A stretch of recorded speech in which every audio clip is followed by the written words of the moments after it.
anh bắp luôn thì mà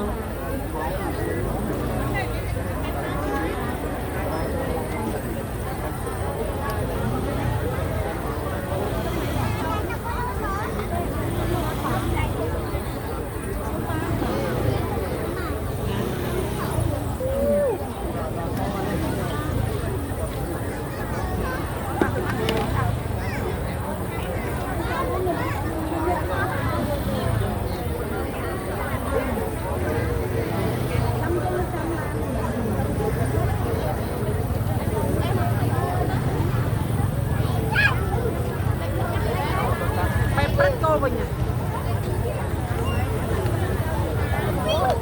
rất là mai châu mình này bên sau kia đồng hàng mặt bằng công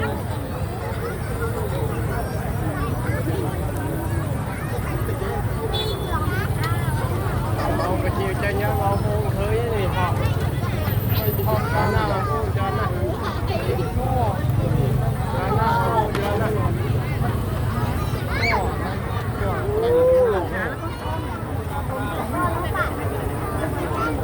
không phải châu của mình không muối bắt châu mình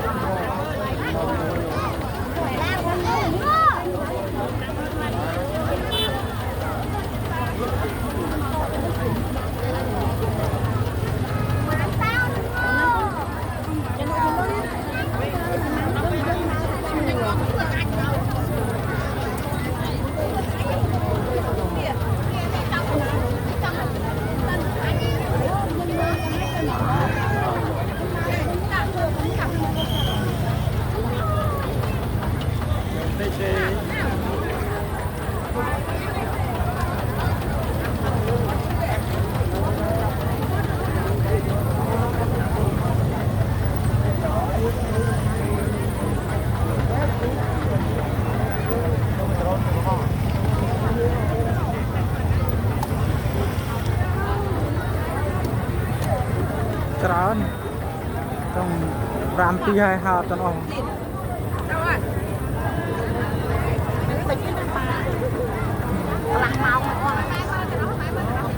có cái nó ngon lo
cái chả cái chiêu cái chả nó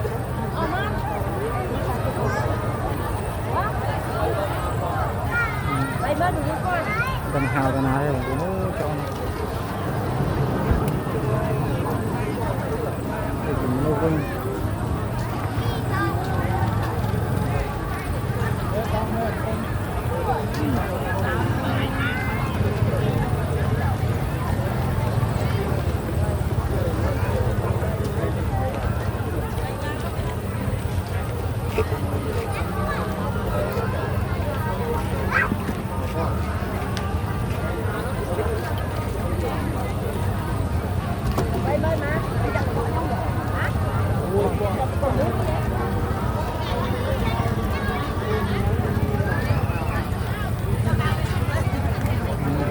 cái chiêu của trơn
Lắp đi mới đầy.